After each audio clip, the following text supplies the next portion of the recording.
students would be eligible for Biden's student loan program.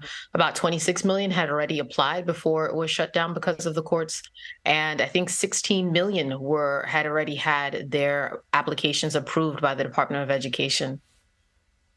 And Danielle, one of the things that we've been talking about throughout the course of this term of the Supreme Court is how this rightward-leaning court has almost in many ways redefined American jurisprudence through some of the decisions that it has taken. We've seen that redefining of American jurisprudence through its decisions on abortion, its decisions on guns, and yesterday, of course, with the decision on affirmative action. What is your sense of how the court might decide this particular case? Well, there's a great sense that the program might be struck down if it is ruled on the merits. There's a lot of question about whether or not the president has unilateral authority to sideswipe, I guess, the Congress, who really operates the purse for this country, in order to push forth a program that is over $400 trillion in cancellation. But there is a good chance that the program might be upheld because neither of these plaintiffs have standing to prove harm from this program. And if that is the case, then this would go forward. Now, even if the court were to approve the program and uphold it, there are other cases, as Mark had mentioned, that could stand to threaten any future programs if it were to go forth. So I don't think that whatever happens today is the end. If the court strikes it down, I do suspect there will be continued pressure from activists and liberal lawmakers for the White House to come up with an alternative plan. So this isn't going to be the end of this policy or of this fight. Mark, what are your expectations? I think it's going to be a 5-4 decision, but I won't tell you whether it's going to be in favor or against, because it's really going to be down to the wire. I count at least 4 justices who think that Missouri lacks legal standing, so just one justice will flip it one way or the other. And Danielle, the plan that President Biden proposed would eliminate up to $20,000 of federal debt for borrowers. Federal student debt for borrowers that earn up to $125,000 or up to $250,000 for married couples. Describe the opposition that we saw politically. I mean, we're talking here legally the challenges that the justices will be wrestling with. But what were some of the political discussions that came up in anticipation of this going to the Supreme Court? I think you heard from a lot of people about whether this was fair, right? Now, certainly while there are many Americans who have began college, have college degrees, and certainly have student loan debt, it is not a vast percentage of the American adult population. And there is a question about whether or not taxpayers should shoulder the burden for people who avail themselves of higher education. So that was one big argument. The other one was, while this would help 40 million people alleviate some of their debt burden, it does nothing to address the larger overarching issues and problems of the existing student loan system. And to that, I think the Biden administration kept saying, well, we have other policies in place, such as the creation of a new income-driven repayment program that offers a much more generous pathway to student debt cancellation for people who are making payments. And that is one way that we can try to fix this broken program that precedes us. But both of those complaints and those criticisms still stand. And I think what's striking to see is, in recent months, there has been an effort in Congress to strike down Biden's plan. That resolution passed Congress. The president vetoed it, but still, I think it gives us a clear sense that there's not enough congressional support to use that as a path for this particular policy. So it's going to be a struggle to continue this fight to get widespread student debt relief. So, Mark, the Supreme Court heard this decision or heard this case earlier this year. Anything outstanding during that time? Well, I think that Solicitor General Proagar did an outstanding performance. She may have swayed 1 or 2 justices to the federal government side. She was incredibly well prepared for the arguments. And I think it really is going to hinge on whether the plaintiffs have legal standing there's this concept of third party standing, whether the state of Missouri can bring a lawsuit on behalf of Mohila when Mohila itself didn't bring a lawsuit and seems perhaps to not want to get involved. So, the other thing that's sort of interesting, Danielle, is the Biden administration has pointed to a 2003 law, the HEROES Act, that was actually put into place after the 9/11 attacks that was intended for relief in the wake of that attack. The Trump administration used the HEROES Act themselves to put that pause on student loan payments during the pandemic. And that's what the Biden administration is saying gives them the authority to do so in this case. But help people understand the reasoning of the administration. Well, certainly the idea here was that the pandemic took a financial toll on millions of Americans, at least, especially in the first few years of which people were sidelined from their jobs, having to stay home, having to try to figure out how to make ends meet, having borrowers have to make these payments, which on average are anywhere between up to $300 for a lot of folks, was an extra added burden that the Trump administration initially and the Biden administration agreed should be alleviated through the pause on payments. Now, the Biden administration decided to take it a step further and say that if we want to help people get a fresh start back into the economy as it is coming out of this pandemic, it would make sense to alleviate some of their debt burden. There are millions of people for whom student loans is a crushing weight. And if the administration could do anything to try to ease that, why not try to make this an effort? Now, to be fair, Biden wasn't always on board with this idea. I think we saw a lot of vacillating as to whether or not this would be not only good for the economy or whether he could have the authority to do it. But once he was in on this, he was all in on this. So that's another reason why I don't think even if the court strikes this down, this is the end of this fight. All right. Well, we are just moments away from getting that decision in just a few minutes. And we're keeping an eye there, of course, on the Supreme Court. So Danielle, Douglas, Gabriel, Mark Kantrowitz, just stand by. We're going to thank you for now while we take a quick break. But stay with us as we await this court's decision on President Biden's student loan forgiveness plan. We'll be right back.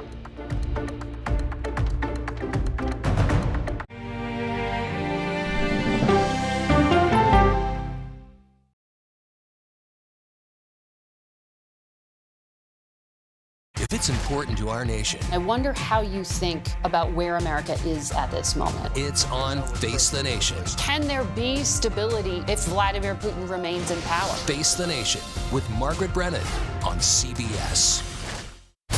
America Decides, taking you inside American democracy. The most important stories on a day-to-day, hour-to-hour basis. You're going to hear a lot of reporting. It is clearly a pivotal moment. Gun control, the economy, education. Both sides of the political aisle fight it out for power. Bringing you the analysis that you need. Thoughtfully, with context. Be part of the conversation. On CBS News Streaming. Welcome to America Decides. An original documentary from CBS reports. I always tell people that Twitter would not be Twitter without Black Twitter. It's just us being in fellowship with each other. And it becomes a conversation you don't want to be left out of. People really started to recognize the power of activism on Twitter. Based on that one tweet, the hashtag #OscarSoWhite was trending around the world. If anything has really powered Black Twitter, it's been humor. If your food ain't right, oh, we're going to tell you about that, too. We tend to create change, create culture and cool. That's how movements happen on Black Twitter and go beyond more than that. Black Twitter, the Twitterverse that changed a generation. Now streaming on the free CBS News app. When weather turns extreme. The threat of severe weather and dangerous tornadoes is expected to last. CBS News and the Weather Channel bring you virtual weather technology. So advanced, so real. Let's bring in our partners at the Weather Channel. Now 6 feet of water, imagine that. Cars that can act like battery lamps. These hyper-realistic simulations show you what the weather will look and feel like before it happens. Feel the forecast. Streaming on CBS News. An original documentary from CBS reports. The carnage in our nation's schools has become painfully repetitive. Not one more child! school shootings have parents fighting mad. I promised my daughter I was going to fight. It's going to keep on happening. And teachers taking lessons in how to fight back. This is an exercise. We approach it as it's you or them. It shouldn't have to be your teacher's job to protect your life. But will the battle over gun control, people are afraid that they're going to lose their gun rights altogether, be the hardest lesson of all? The exercise, you're having to shoot at an adult. Are you prepared to have to kill one of your students? Guns in the Classroom, now streaming on the free CBS News app. She's the most successful alpine skier, male or female, ever, and a worldwide inspiration. We need a lot of women doing sports really, really well. The story of Michaela Schifrin's game-changing reign at the top of the slopes when we go person to person.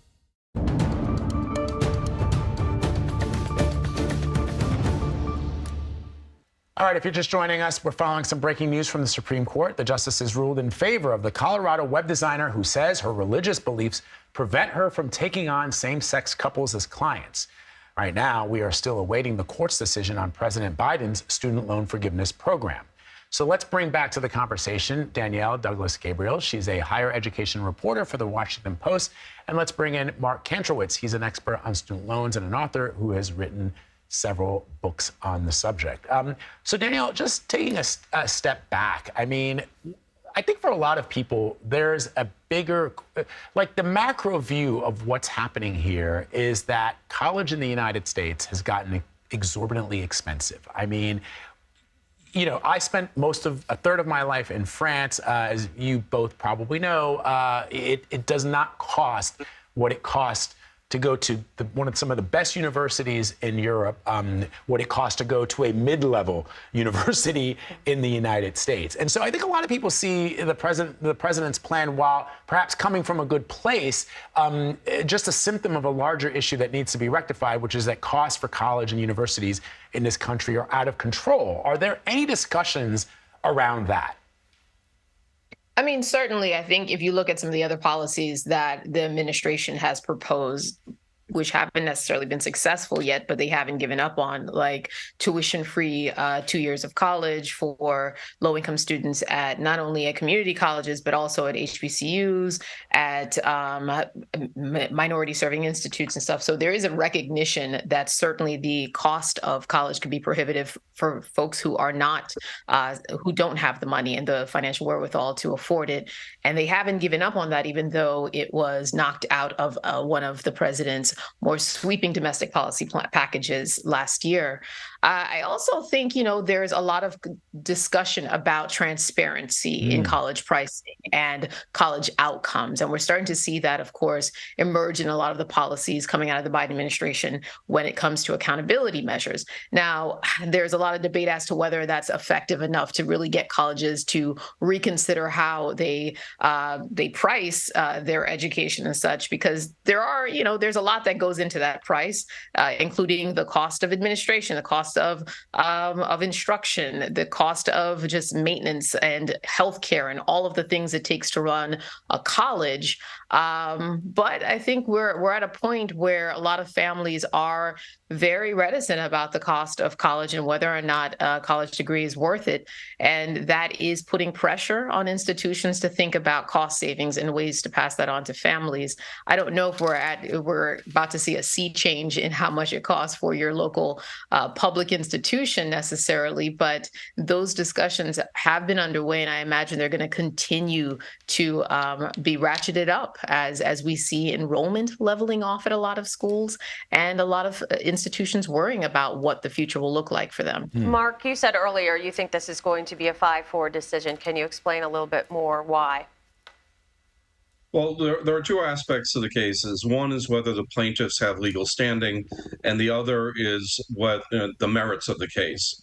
If the plaintiffs don't have legal standing, it doesn't get to the merits phase. I think that on the merits phase, it's going to be focused on the major questions doctrine, and the conservative justices will be unanimous in opposing the president's plan. But at least one justice, and maybe two, think that the plaintiffs don't have legal standing. And I think that has been the focus of the U.S. Department of Education's efforts with regard to the president's plan. And so we may see a court who would like to strike down it, but they don't have plaintiffs who have legal standing to enable them to do so. That does mean that this decision, if it favors the president's student loan forgiveness plan, may be very fragile decision that there might be a future plaintiff who could successfully demonstrate legal standing and thereby lead to the president's plan to be blocked. And so, yeah, Danielle and Mark, I want you to weigh in on this too. I want to go back to the discussion that we were having about why it costs so much money to go to college now. Just because, it's fascinating to me, and maybe both of you can give our viewers a sense of the history of how tuition has, how the calculations into tuition and what it costs for college, a four-year degree, have evolved over the years. Because even as far back as, not far, I mean, I'm not that old, but went to college in the mid-1980s, and I went to I did my undergraduate at a state university, and I was an out-of-state student, and even that was not exorbitantly expensive for my parents. I mean, it was pricier than going to a state university here in New York, but I don't think that they looked at it as some insurmountable number that, that I was going to be, or they were going to be paying for the rest of their lives and my life. And it feels like in the last 30 years or so, you're getting almost the same education in some instances. I get that schools have upgraded facilities, and I guess maybe part of the issue is that they're trying to compete. You have even like small local universities trying to compete with some of the bigger schools, some of the, the Ivy Leagues or some of the top named schools in the country. But can you both describe sort of the evolution? Was there a change or a catalyst or something that took tuition into the stratosphere? Well, government grants have not kept pace with increases in college costs. That shifts the burden of paying for college from the government to the families. But family income has been mostly flat for 2 decades. And that forces families to do one of two things. Either they shift their enrollment to a lower cost college, such as from a private college to a public college, or from a 4-year college to a 2-year college, or they borrow more, because student loans are the only form of financial aid that has any degree of elasticity. And that's why we see very steady increases in student loan debt at graduation. But I don't think the problem is the students who graduate. For the most part, they are able to repay their student loans. It's the students who drop out of college that experience the greatest financial difficulty. They're 4 times more likely to default on their student loans, and they represent more than 3/4 of the defaults. Danielle and Mark, thank you so much for joining us. We're going to take a quick break. Stay with us as we await the Supreme Court's final decision on President Biden's student loan forgiveness plan.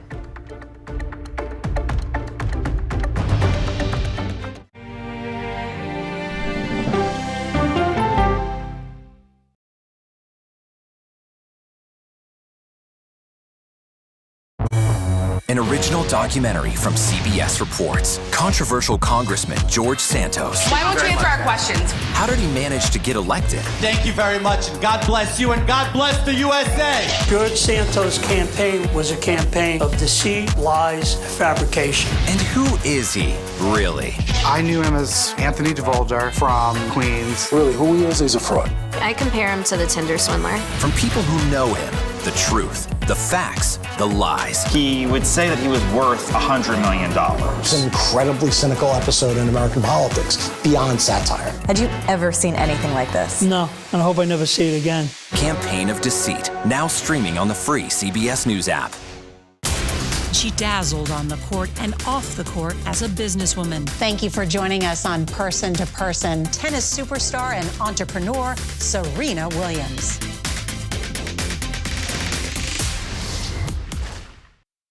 an original CBS Reports documentary. I asked my students, what are we going to do about racism in the United States? The backlash over teaching about racism in American schools. I don't think it has any place in the classroom. We can either pretend and say, no, we're not racist and we're all great people, or we can actually start to do the really, really hard work of addressing it. How did you lose your job? I made the statement that white privilege is a fact. Is it helping diversity and inclusion? When you bring in different people's stories and experience, it enriches education. If you don't talk about something, it doesn't go away. Or driving us further apart?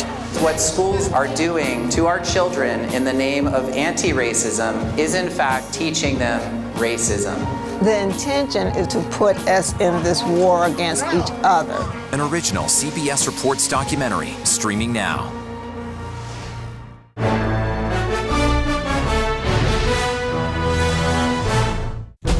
An original CBS Reports documentary. I was entitled to equal pay for equal work under the law. Does the Supreme Court's power need to be checked? 9 Supreme Court justices, 5 of them said no, she's not entitled. That's not right.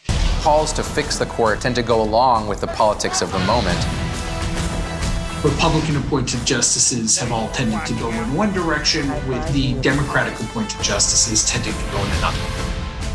Even though it's only 9 justices, it takes 5 of them to make the law of the land. Does it have political impact? True. Political intent? Probably not true. If the American people don't trust the judgment of their court, that's a real problem for our democracy. An original CBS Reports documentary streaming now. On our places, bright shiny faces. When you wake up in the morning, we want to be your go-to team. I don't go to work in the morning. I go for coffee with my 2 good friends, and we talk about the world. French President Emmanuel Macron convened his cabinet for a second crisis meeting in just 2 days today. It comes in response to the most destructive night of protest yet in France. Officials say more than 200 police officers were injured and more than 600 demonstrators were arrested.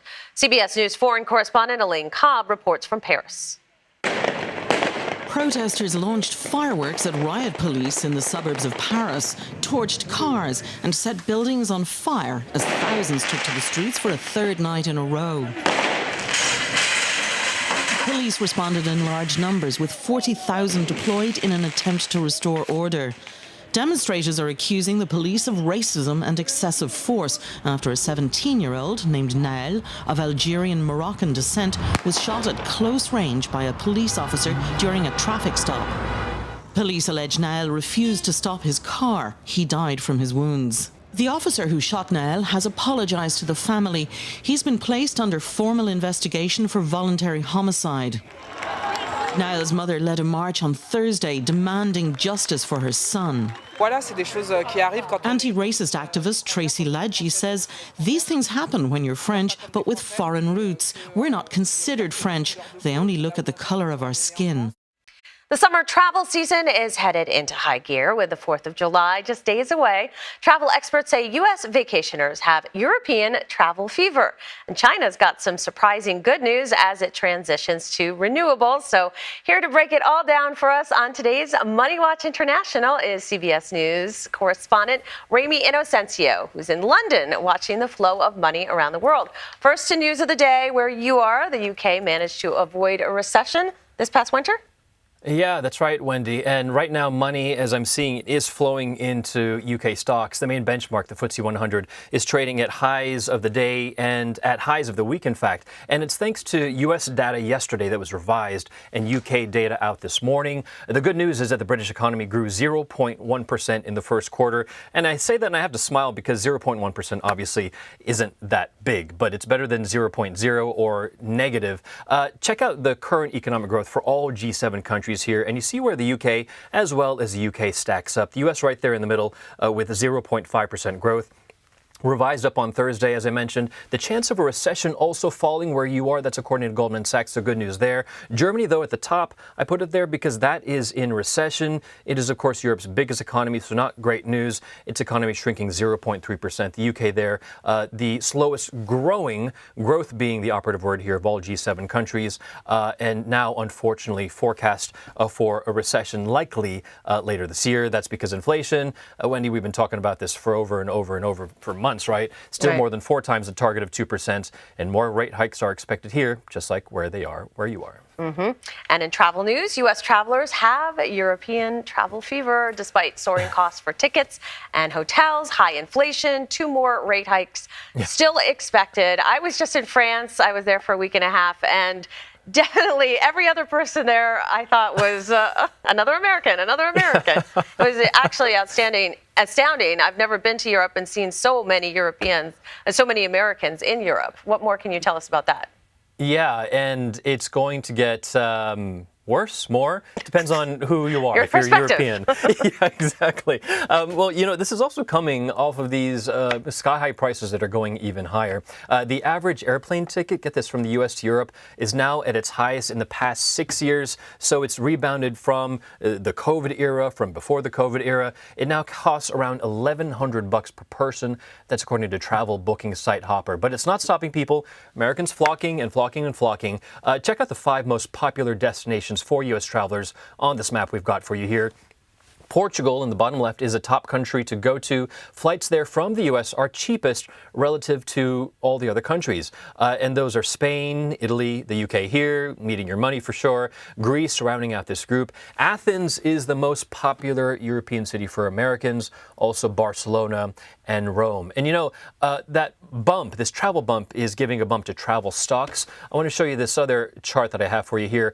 Delta and United shares. Look at this. If you're an investor, up 40% or more so far this year. Carnival Cruise Line stock price has more than doubled, 115% just this past year. Advanced bookings there at a record. Marriott, you got to stay someplace. If it's not maybe Airbnb or your friend's place, it's going to be at a hotel. Marriott shares up 23% there. I got to look at my investments a little bit more carefully. These stocks look very good. And in China, there's surprise good news about China's switch to renewable energy. Wind and solar are booming. That's giving a bit of hope around carbon emissions and climate change. So tell me more about that.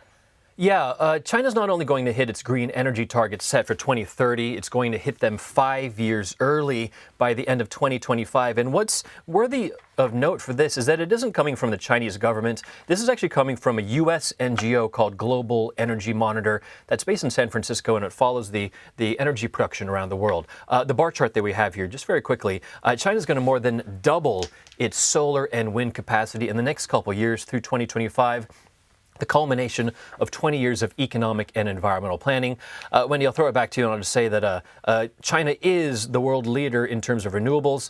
That's because it's so fast. It's able to go fast. If only a lot of other countries could go just as quick. Rami, thank you. You bet.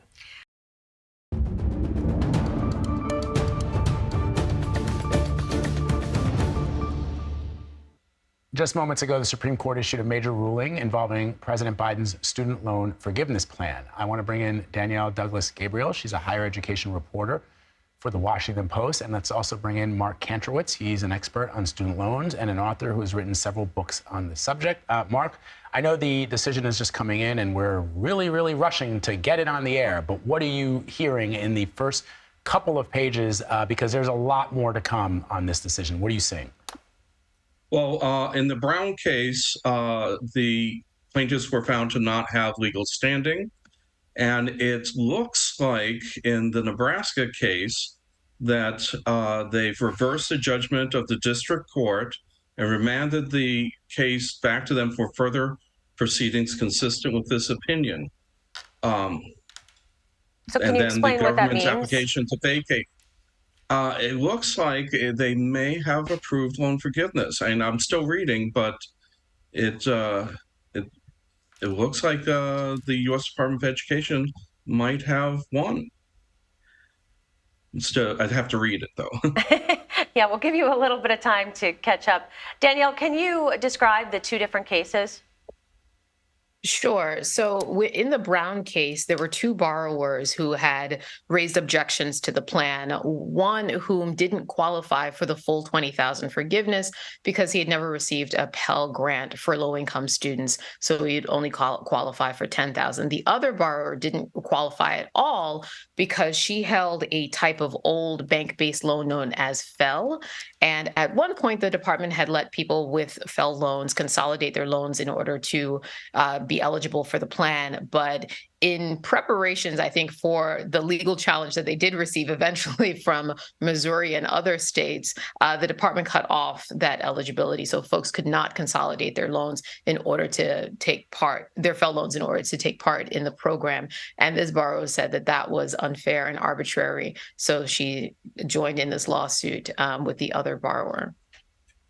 All right, Mark, so it actually looks like we're all reading the same things here. Everybody who's doing this for a living, in other words, doing news on this particular story, is looking at SCOTUS blog and looking at the links that they're providing with the decision. And it does look that this plan has been struck down. President Biden's plan has been struck down. Are you, is that how you're reading it? I agree. So Brown lacked legal standing.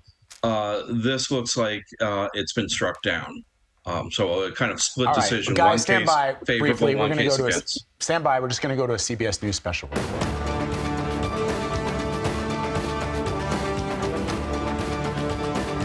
This is a CBS News special report. I'm Nate Burleson. Breaking news out of the Supreme Court. The court just ruled that the Biden administration's student loan forgiveness plan is unconstitutional.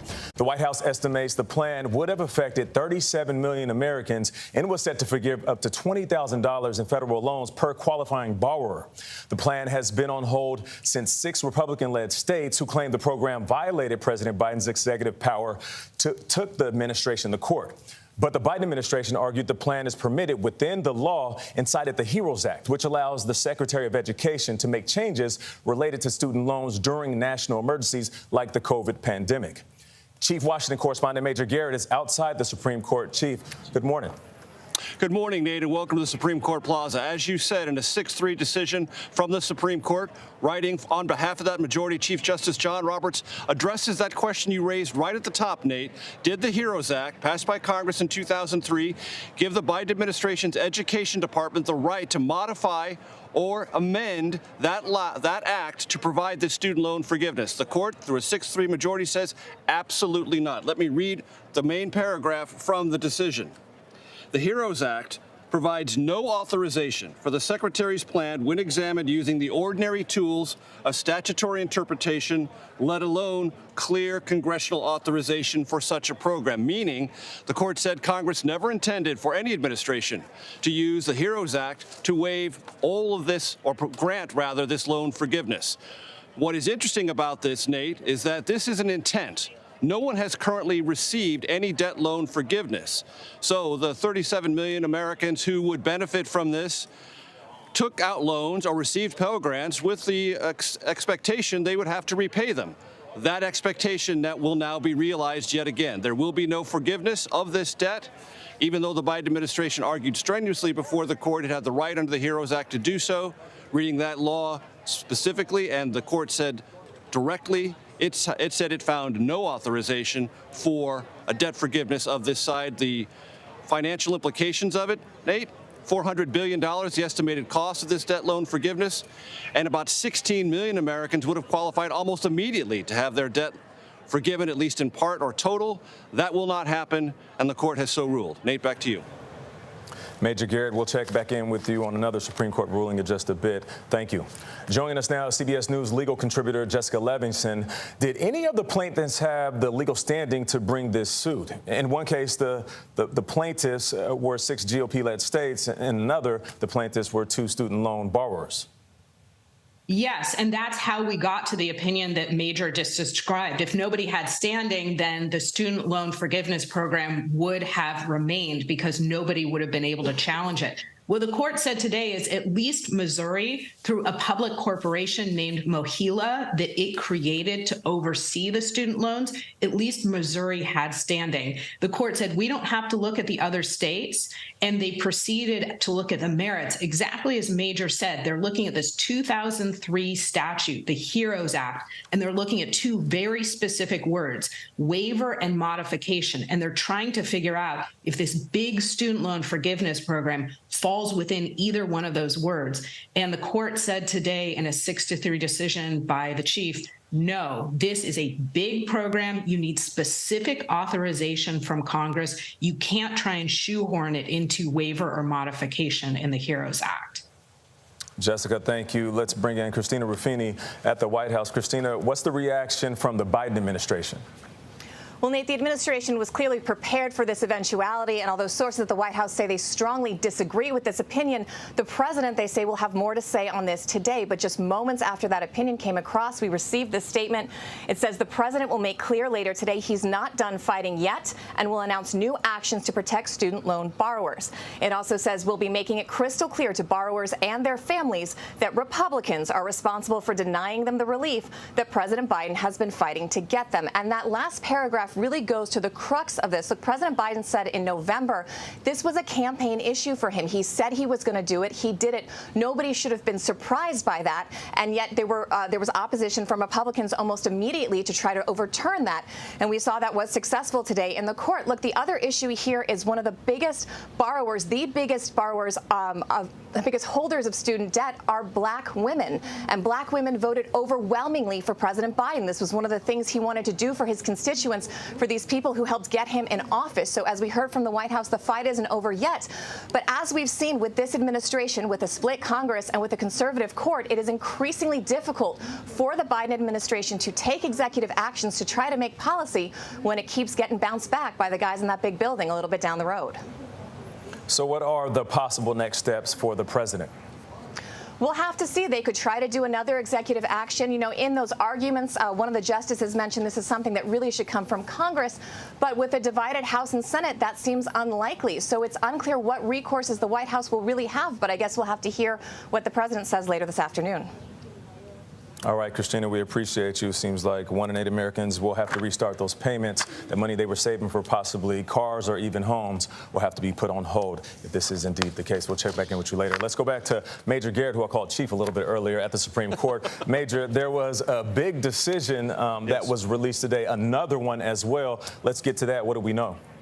So this case, Nate, was about the tension between First Amendment rights and LGBTQ rights in the state of Colorado. Lori Smith, who is a web designer, wanted to design websites specifically for marriages, but she only wanted to design those websites for heterosexual couples seeking to be married. She described herself as an artist. She said that these websites would be unique and artistic. And she wanted to post on her business, which doesn't exist yet but is aspirational, that she would not provide any of her web services, her creative web services, for same-sex marriage couples. The state of Colorado informed Lori Smith that she would be violating the state's anti-discrimination law. She sued because she said her First Amendment rights were being violated, and by a 6-3 majority written by Justice Neil Gorsuch, the court sided with Lori Smith, saying that that anti-discrimination public accommodations law in Colorado prohibits her from exercising her First Amendment right to say, I oppose same-sex marriage. Let me read to you a portion of Neil Gorsuch's decision and opinion. Quote, the First Amendment's protections belong to all, not just to speakers whose motives the government finds worthy. In this case, Colorado seeks to force an individual to speak in ways that align with its views, but deny her conscience about a matter of major significance. In her dissent, Sonia Sotomayor on the court said as follows: today, the court, for the first time in its history, grants a business open to the public a constitutional right to refuse to serve members of a protected class. Again, the ruling 6-3, authored by Justice Neil Gorsuch, finding on behalf of Lori Smith, saying her First Amendment rights were violated to offer her opinion, saying her business services as a website designer would not be open to same-sex marriage couples. Nate? Yeah, the question is, on both sides of the coin, on one end, does this win allow a range of businesses to discriminate for a variety of reasons, or is it as simple as not forcing an artist to do work that is against their beliefs? Major Garrett, we appreciate you. Thank you. Now, a quick recap of today's other big decision on student loans. The Supreme Court has struck down President Biden's plan to provide student loan relief for millions of Americans, ruling it is not constitutional. Our coverage will continue with CBS News streaming your local news and tonight on the CBS Evening News. This has been a CBS News special report. I'm Nate Burleson here in New York.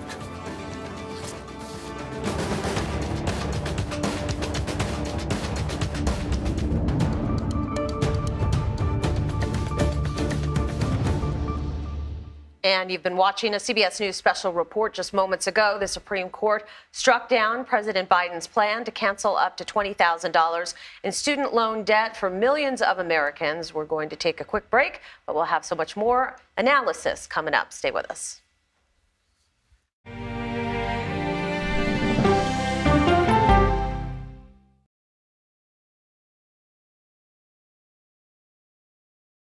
It's a history-making meeting. 4 extraordinary women who are all 4-star generals and admirals. How did you deal with being discriminated against? I just worked harder. The future of an ever-evolving U.S. military when we go person to person. Stories start with the who, what, when, and where. CBS News has been following this story. Camilla, why is the government relying on these devices to track migrants? But it's why it's important to you that matters most. Doctor, why are federal health advisors focusing on this specific pill for contraception? And knowing what to ask is how you open the door to a deeper understanding. I'm John Dickerson. See you on Prime Time, streaming free everywhere. Stories that inform. You can be really old at 60, and you can be really young at 85. Inspire. How do we unlock the power within ourselves to be who we want to be? And brighten your day. The best part of fame is making people feel good. Always send the people home happy. Make every day a little more like Sunday morning. Here comes the sun. Stream now on the free CBS News app. An original documentary from CBS Reports. He started out as a fun-loving party boy, but the alcohol got the better of him. What I envisioned was him being in some sort of medical facility. I just thought, what a great candidate for them to learn about the results of alcoholism and what it does to a body. But his body was sold to the military, specifically used as a crash test dummy in a simulated Humvee explosion. I was devastated. I had the box. I don't know if they were his ashes or not. I just held it as tight as I could, and I just told him how sorry I was. Body Brokers, now streaming on the free CBS News app. Hey there, welcome to The Uplift. I look over at him and he's smiling. I'm going to remember that the rest of my life. It's really a miracle that he's with us today. The Uplift, stream now on the free CBS News app. America Decides, taking you inside American democracy. The most important stories on a day-to-day, hour-to-hour basis. You're going to hear a lot of reporting. It is clearly a pivotal moment. Gun control, the economy, education. Both sides of the political aisle fight it out for power. Bringing you the analysis that you need. Thoughtfully, with context. Be part of the conversation. On CBS News streaming. Welcome to America Decides, Monday through Thursday at 5 p.m. Eastern.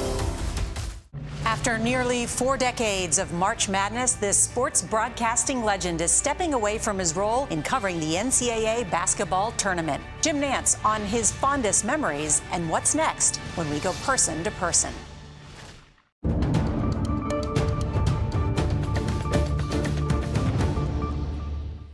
We are following some breaking news out of Washington. The Supreme Court struck down President Biden's plan to cancel up to $20,000 in student loan debt for millions of Americans. Let's bring in CBS News Chief Washington correspondent Major Garrett for more analysis of this ruling. Major, so break down the court's decision.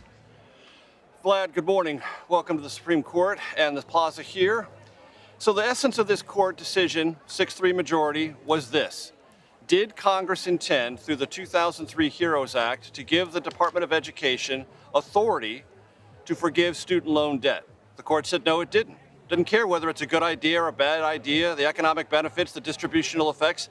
Was this Congress's intent? That was the central question the Supreme Court focused upon. And it's been made very clear by this conservative majority of the court that that's what it cares about most in questions of this nature. What did Congress intend, and did any administrative estate of any administration, Trump, Biden, or others, overstep that clear congressional intent? So let me read to you the most important part from the decision written on behalf of the majority by Justice Roberts, the Chief Justice of the Supreme Court.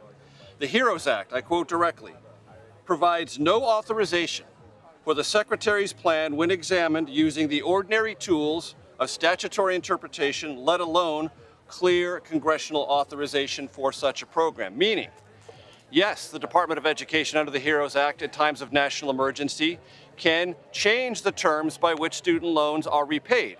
The Trump administration did that during COVID pandemic by saying that you don't have to pay any of your student loan payments for a while. The Biden administration continued that. That was a minor modification in the eyes of the court. What the court said this act did not give the administration the power to do was forgive debt entirely, which is what the Biden administration said its interpretation of those powers was. It was a question about who had the power and how are you legally exercising it. And the court said this was an illegal exercise of executive power, therefore it overruled it. And there was a second ruling from the Supreme Court. Can you describe that one for us? Yes, it was a question about First Amendment rights and anti-discrimination laws, specifically in the state of Colorado. What were the facts of the case presented? Lori Smith is a website designer in Colorado, and she wanted to broaden her business to include website designs for couples getting married. But she only wanted to provide those, as she described them, unique artistic services to heterosexual couples. She had no intention, because of her religious convictions, to provide those, again, using her terms, unique artistic services for same-sex marriage couples. And she wanted to put an advisory on her website notifying them that she would not provide those services and directing them to other providers who might. Colorado informed her that if she did that, she would be violating the state's anti-discrimination law. Lori Smith sued, saying that her First Amendment rights were being violated, and the Supreme Court upheld her position, saying that this law did prevent her from speaking on her behalf on a major matter of significance to her, and said that she has the right to let people know that this is a service she will only provide to certain customers, in this case, heterosexual couples seeking to be married.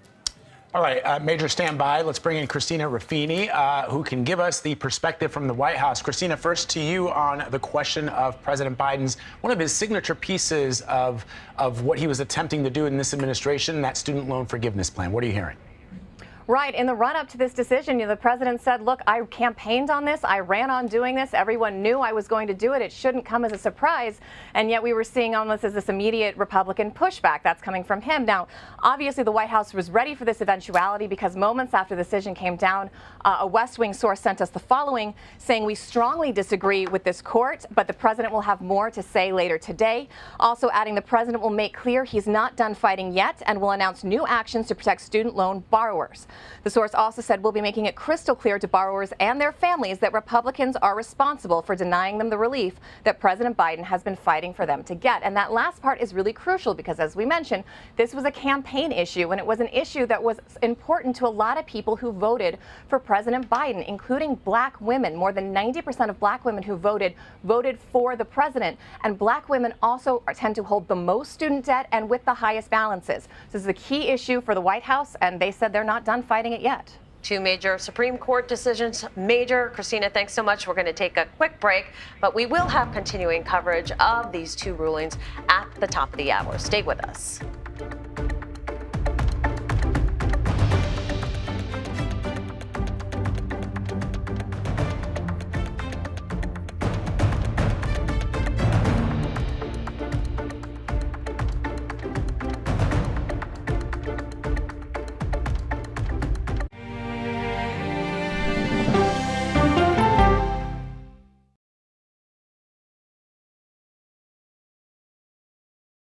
If it's important to our nation, I wonder how you think about where America is at this moment. it's on Face the Nation. Can there be stability if Vladimir Putin remains in power? Face the Nation with Margaret Brennan on CBS. An original documentary from CBS reports. AI is among the most world-changing technologies ever. Curing diseases, scientific breakthroughs, making lives better. It can help us with medical discoveries, scientific discoveries, doing better agriculture, having cures for things like Alzheimer's. It's also going to really transform the way we work. The uplifting potential of artificial intelligence is limitless. It gives you a friend, somebody to chat with 24/7 that is non-judgmental. He makes me feel loved and desired. And so are its downfalls. The problem with all this AI is that it's unpredictable and uncontrollable. The choices we make now will have lasting effects for decades, maybe even centuries. The ChatGPT revolution, now streaming on the free CBS News app. I'm here. Fire and rescue is out. They're doing wellness checks when people are trapped inside their homes. How's the pay? A lot better. That's you and the Queen. That's beautiful.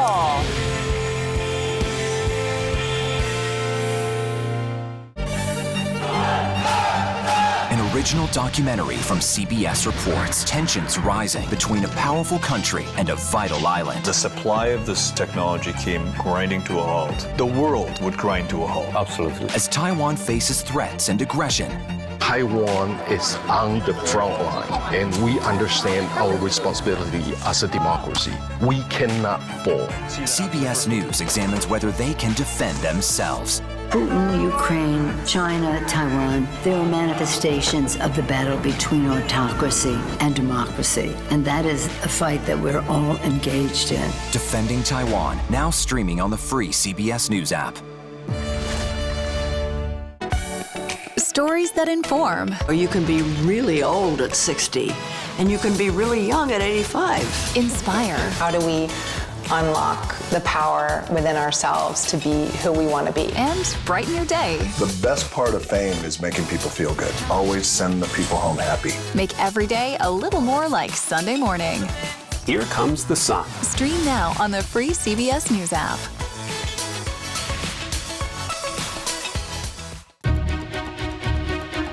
Why aren't you holding yourself to that standard? It doesn't look like Congress is doing anything. What are the risks that they're looking at? I think I asked direct questions. I don't know that they're tough questions per se. I think there are a lot of tough issues that our country is facing. Does this mandate make sense? That's the role of Face the Nation, to focus on the issues at hand. That means a civil, contextualized conversation with perspective. CBS News. Face the Nation with Margaret Brennan, Sunday on CBS. After the tragic loss of beloved newsman Tim Russert, his son went on a worldwide journey to find himself. I struggled with his grief for a long time. How Luke Russert is honoring the legacy of his father when we go person to person.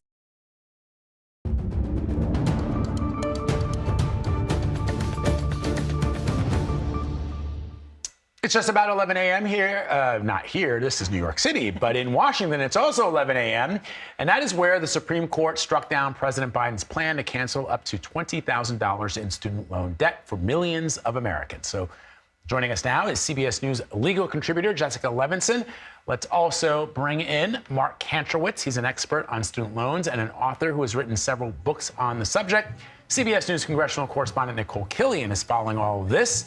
And let's also bring in CBS News chief Washington correspondent Major Garrett for reporting from the Supreme Court. So, Jessica, to you, as the lawyer on this panel, what do you make first of this decision by the court to reject President Biden's plan for student loan forgiveness? This is about what we predicted at the end of very lengthy oral arguments. The court said a couple of things. One, Missouri has the legal standing to sue through a public corporation called MHELA that essentially oversees that state's student loan program. And so the court found that MHELA suffered enough of an injury to allow Missouri to walk into the federal courthouse doors and assert that injury. Now, the second thing the court said is we're looking at this 2003 statute called the HEROES Act, and that's what would give the Secretary of Education the authority to implement this student loan forgiveness program. And the court's looking at two words, waiver and modification. And what the Chief Justice said for five of his colleagues today is that those words, waiver and modification, they don't give the Secretary of Education the power to cancel student loans. And that the last thing the court really said here is, in order for the Secretary of Education to do this, he needs a clearer sign from Congress. He needs express authorization. And that's something called the major questions doctrine that Vlad, you and I have been talking about for over a year now.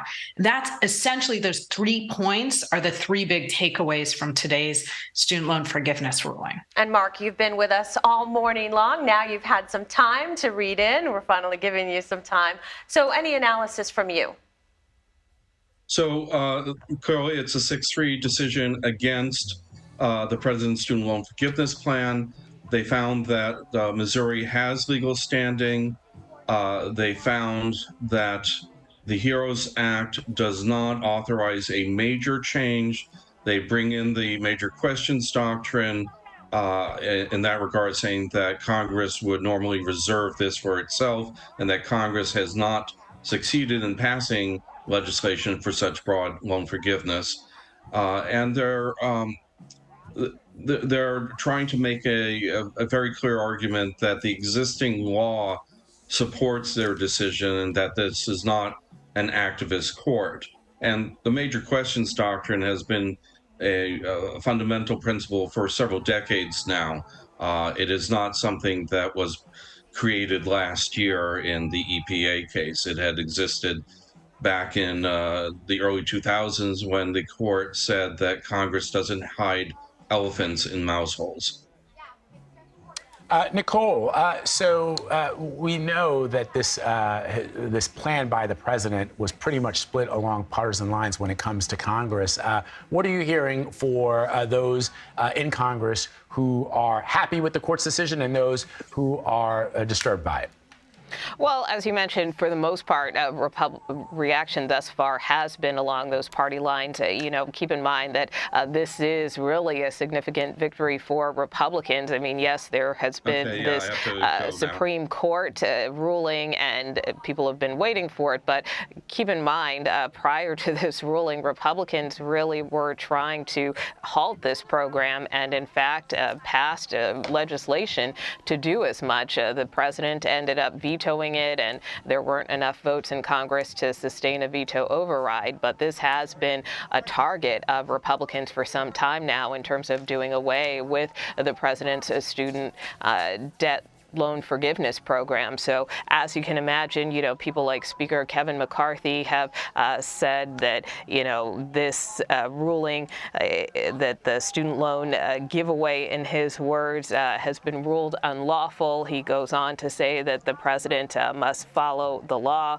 You have other Republicans saying that they are relieved that this is a victory for hardworking taxpayers because, of course, many Republicans argued, why should debt be forgiven for some individuals when you have other individuals, for instance, who may not have gone to college but who have their own small business, and why should they be responsible for someone's debt? Or someone who has repaid their loans, why should that person be responsible for the debt of others? So that was really Republicans' main sticking point and issue with this program. They also just thought it cost too much, that it wasn't fiscally sound. And so, again, we have seen many attempts within Congress to try to do away with this program. Democrats, on the other hand, especially progressive Democrats who have been advocating and articulating for student debt loan forgiveness, are really upset and floored by this decision. For instance, we have Majority Leader Chuck Schumer, who says that this was a disappointing and cruel ruling. He goes on to say that this shows callousness of, in his words, MAGA Republicans, characterizing the court as a MAGA Republican-controlled Supreme Court. So really strong language from the top Democrat in the Senate. You have others like Elizabeth Warren, leading progressive in the Senate, who says that, this fight isn't over, that she believes the president has more tools at his disposal. That is something that we have heard from other progressive lawmakers even before this decision and ruling came down. For instance, Congresswoman Cori Bush out of St. Louis suggested just within the past day that no matter how this ruling shakes out, that she believes that, it's up to the Biden administration to try to continue to make good on their promise to relieve student debt for millions of Americans. So in the view of Democrats, they don't see this fight as being over, even though it's a major setback. Republicans, though, I think feeling very vindicated with this ruling today. All right, thanks, Nicole. Let's bring in CBS News Chief Washington Correspondent Major Garrett for more analysis. So what are the ramifications, the real-world ramifications for this? Sure. The Biden administration said up to 37 million Americans would have benefited from this loan forgiveness program. About 16 million or 14 million by the Biden administration's estimates would have had all of their student debt eliminated. So that means there is an economic effect that might have occurred. It's important to point out no one had their debt forgiven. It was blocked almost immediately after the Biden administration announced it. So everyone who took out these student loans or received Pell Grants did so under the assumption that at one level or another, that debt would have to be repaid. That's exactly the situation they find themselves in now. The promise, the intent of the Biden administration to provide that debt loan forgiveness no longer exists. What is also true is come October 1st of this year, the forbearance that the Trump administration and the Biden administration provided during COVID expires. What was that forbearance? That you didn't have to make any monthly debt service payments and you would have no penalties assigned for not paying. So for a very long time in the Trump and the Biden administrations, no one has had to repay their student loans at all unless they chose to. That ends on October 1st. And that was going to end on October 1st regardless of this Supreme Court decision. One other thing that this majority's opinion clearly demonstrates. The composition of the court matters. What is a major decision and what falls under that doctrine matters depending on how the court is composed. And all three of the justices, the conservative justices appointed to this court by former President Trump, said in their confirmation hearings that they intended to be sticklers on matters of congressional intent. And if Congress didn't specifically authorize something and an administrative state, meaning an executive branch agency, under any administration, overstep that, they would rule against it. That's exactly what's happened here. They said so in their confirmation hearings. It is being applied in the real world right now. All right, and Jessica Levinson, let me get your final thoughts here. Some of the politics involved in this. I mean, part of the reason why President Biden, as you know, campaigned on this issue is because, in his words, Congress wasn't acting. It failed to act. At these ballooning student loan debt plans that young people were taking on. So what happens next? Well, what happens next is that the Biden administration essentially has a choice. They can try to go back to Congress, which obviously they haven't had any luck in the past. And that would have avoided this whole question. If the student loan forgiveness program had been passed as legislation, not an executive act, we wouldn't be having this conversation right now. The other thing is that there is another act, the Higher Education Act, and the Secretary of Education could try to do something similar, but under the Higher Education Act as opposed to the HEROES Act. That would require much lengthier rulemaking, and it would undercut the Biden administration's initial argument that they needed to do this because there was an emergency. But as I see it, those are the two tracks, basically another executive order through a different piece of legislation or trying to go back to Congress, which, again, politically speaking, I think would be extremely difficult. All right, so that is the student loan decision. Let's do another round robin, beginning with Major Garrett to talk about the court's other big decision this morning, Major. Yes, that decision deals with a question about First Amendment rights and an anti-discrimination law in the state of Colorado. Here are the basics of the case. Lori Smith is a website designer. She wanted to expand her website design business to include websites designed for people who intended to get married. But Lori Smith has a religious objection to same-sex marriage and wanted to put on her website an advisory that she would not, under any circumstances, use her creative, unique, artistic talents, those are her words, not mine, to design websites for any couple who wanted to be married who are of the same sex. Colorado advised her that if she did that, if she put that statement on her website, she would be violating the state's anti-discrimination law and public accommodations law. Lori Smith sued, saying that the state of Colorado, through that law, was preventing her from exercising her First Amendment rights. And the Supreme Court ruled in Lori Smith's favor today, saying that that law did inhibit her from exercising her free speech rights. What that now raises a question about is, can other businesses exercise other rights that could be viewed as discriminatory that are not specifically speech related? The court said there's no danger of that, but in dissent, Sonia Sotomayor said for the first time, this court has now given constitutional protection to discriminating against a protected class. She and others in dissent said this opens up an entire potential Pandora's box of other businesses using other discriminatory actions and covering them under the First Amendment rights now granted Lori Smith in this case. Congressional correspondent Nicole Killian also is with us. Any reaction at this point from Democrats, Republicans, Nicole?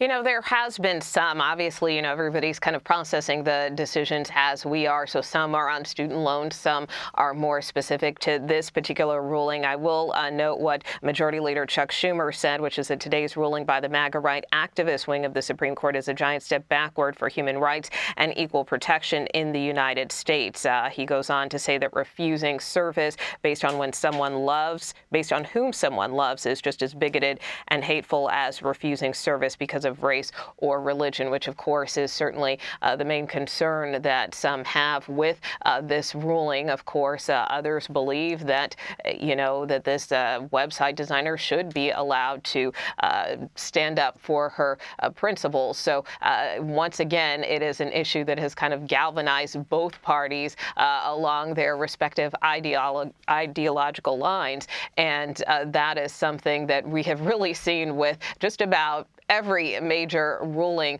that has come down from this court, certainly not just this week, but of course, even looking back to the last term. So I expect we will see more reaction kind of in that vein. But for now, that is just some of the reaction we are seeing to this other decision. All right, Jessica Levinson, your take on the decision, and I'm curious what your reaction is to the dissent. Well, I think the dissent has just an entirely different view of anti-discrimination laws, aka public accommodation laws, and what they protect. And the dissent is saying this is a very slippery slope, that we know why we have anti-discrimination laws. We've had them for decades. Unfortunately, they solve a very real problem. And we've now set ourselves off on a course where people can say it violates my religious beliefs to, and then fill in the blank, make a website, make a cake, photograph your wedding. And it is important to note, as we've continued to note, that this is a free speech case. So Lori Smith was a religious objector, but the case is based on speech rights. And so one can imagine that many sellers, and I think Major made this point, many sellers will say, well, part of my good or service is expression, and it violates my genuinely held beliefs to have to serve you. And that's really what the dissent is worried about, that many people can then say, I don't want to serve you. And again, the whole point of these state anti-discrimination laws is, one, we don't have a corollary on the federal level, so we rely on those state laws. The other is that if you want to walk into a store and you want a wedding website, or you want somebody to photograph your wedding, or you want a cake, that people will not say no because you are a certain race, a certain religion, or a certain sexual orientation. Major, before we wrap up this discussion, and I know we've spoken about this throughout the term of the court, but I think as we look to the last day of the court's term, it does strike me that there has been a fundamental rewriting of American jurisprudence by this rightward-leaning court. Decisions on guns, on abortion, and now student loans and religious freedom or First Amendment expression of speech that are going to have ramifications for decades, just in the same way that Roe versus Wade affected the lives of all of us here. For the next 50, perhaps even longer, this is the way, this is going to be the American sort of life going forward. And it doesn't seem, for those folks who have been disappointed by some of the court's decisions, it does strike me that there doesn't seem to be a lot of recourse, at least not in the immediate term. So, Vlad, I'm going to defer to Jessica, who's a constitutional law expert, on the larger ramifications and what the larger written intent of this court is. But to your point, this court is not at all bashful about changing the way America lives or has lived its lives, if in fact it believes the way it has lived the lives under a previous court precedent, to their mindset, violate the Constitution. They did that with Roe versus Wade, said, sorry, we don't really care that the country has built up all of these expectations, practices, procedures around abortion. We don't think it's constitutionally permissible. Therefore, we're going to give it back to the states. And we're going to let the states decide that. And whatever the ramifications play at the state level, that's fine. We're not involved in that business. All we're involved in the business of is deciding what is or is not constitutional. In the case of student loans, this court said it's not in the law. And if it's not in the law, we're not going to permit it. and you can exert executive authority all you want, but if it's not in the law and it's challenged, we're going to strike it down. On affirmative action, the court was sort of in the middle, saying, you know what, yes, there are policies and procedures that even this court, in previous iterations and previously composed courts, said were constitutionally permissible. We no longer agree. So we're prepared not only to change policies and procedures and expectations in this country, we're prepared to change precedents established by this very own court, much like it did in Roe versus Wade, and do that without any fear of either political ramifications or outer constitutional criticism. That's what it means when you have a solid majority of one party or another within this court. And at a 6-3 majority, this court is clearly communicating to the country. It will exercise its authority under the Constitution and its reading of it, and all the ramifications will play out on the other side of that. But when they're asked these questions, they're going to take them on and answer them their way. So let me, Jessica, get your thoughts on something that Major talked about. And I think it's, for me at least, I keep thinking that, well, first of all, we had President Trump yesterday taking credit for putting 3 of those justices, those conservative justices, on the court, which then echoes former President Obama's admonition that elections do matter. But then I think for the average American who watches the confirmation hearings of SCOTUS associate justices, where each and every time they stand there in front of the Senate Judiciary Committee and say, they talk about established precedents, that they're not going to upend decades and decades of established precedent. I think most people are going to say now going forward, you're full of it. I think so, because these confirmation hearings are largely useless. As we've talked about, the name of the game is to appear that you know a lot without committing to any particular perspective or point of view. And that started all the way back in the 1980s with somebody who was nominated to the court by President Reagan, Judge Bork. And he was too honest. And he said, yeah, I have these views of executive power, and I have these views of when Congress can act. And people were quite frightened, to be honest. And ever since then, we have held people like Justice Ginsburg and Justice Kagan and Justice Roberts did a phenomenal job of this as the example of what to do in a confirmation hearing, which again is to commit to nothing while showing everyone that you know a great deal about the law. Now, who's the loser in that situation? It's the American public, because these are 9 people who have enormous power. They have lifetime appointments. They cannot be forced off the bench except for impeachment, which is exceedingly rare.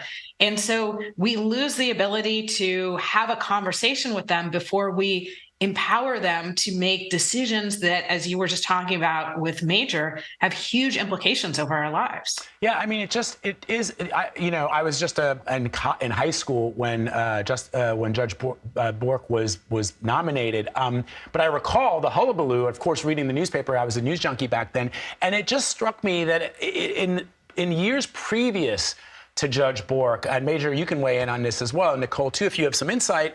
It did strike me that you would get bipartisanship decisions on justices to the Supreme Court. You'd get Republicans and Democrats coming together based on the responses that a nominee would give in the Senate chambers. And now it breaks down strictly along party lines, and it doesn't really matter what they say. If you have the majority, you're going to get your guy or you're the woman that you want in. Jessica. So I think that's exactly right in the sense that it does feel like it's a fait accompli. Once you hit those Senate confirmation hearings, people have already counted up the votes and they've already determined whether or not somebody's going to be on the court. And the thing that they need to do is just make no mistakes. Now, Vlad, I hope to your point, we can also remember the confirmation hearings that weren't as long ago as Judge Bork's unsuccessful hearings of Justice Sonia Sotomayor. And she had that famous quote where she said, sometimes a wise Latina woman makes a better decision.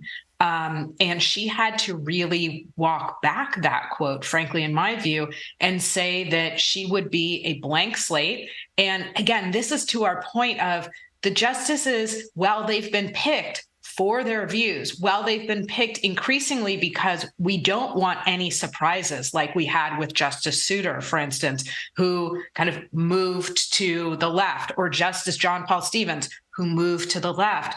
The name is to pick them because of their views and then have them in those 2 or 3 days espouse essentially no views. As you also noted, we are very, very divided in the Senate, and we don't have those big bipartisan confirmation numbers like we did even 15 years ago.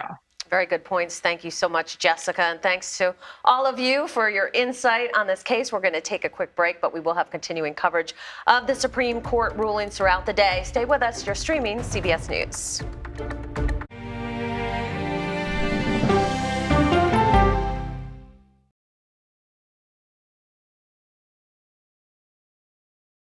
If it's important to our nation, I wonder how you think about where America is at this moment. it's on Face the Nation. Can there be stability if Vladimir Putin remains in power? Face the Nation with Margaret Brennan on CBS. America Decides, taking you inside American democracy. The most important stories on a day-to-day, hour-to-hour basis. You're going to hear a lot of reporting. It is clearly a pivotal moment. Gun control, the economy, education. Both sides of the political aisle fight it out for power. Bringing you the analysis that you need. Thoughtfully, with context. Be part of the conversation. On CBS News streaming. Welcome to America Decides. An original documentary from CBS reports. I always tell people that Twitter would not be Twitter without Black Twitter. It's just us being in fellowship with each other. And it becomes a conversation you don't want to be left out of. People really started to recognize the power of activism on Twitter. Based on that one tweet, the hashtag #OscarsSoWhite was trending around the world. If anything has really powered Black Twitter, it's been humor. If your food ain't right, oh, we're going to tell you about that too. We tend to create change, create culture and cool. That's how movements happen on Black Twitter and go beyond more than that. Black Twitter, the Twitterverse that changed a generation. Now streaming on the free CBS News app. When weather turns extreme, The threat of severe weather and dangerous tornadoes is expected to last. CBS News and the Weather Channel bring you virtual weather technology so advanced, so real. Let's bring in our partners at the Weather Channel. Now 6 feet of water, imagine that. Cars that can act like battering rams. These hyper-realistic simulations show you what the weather will look and feel like before it happens. Feel the forecast, streaming on CBS News.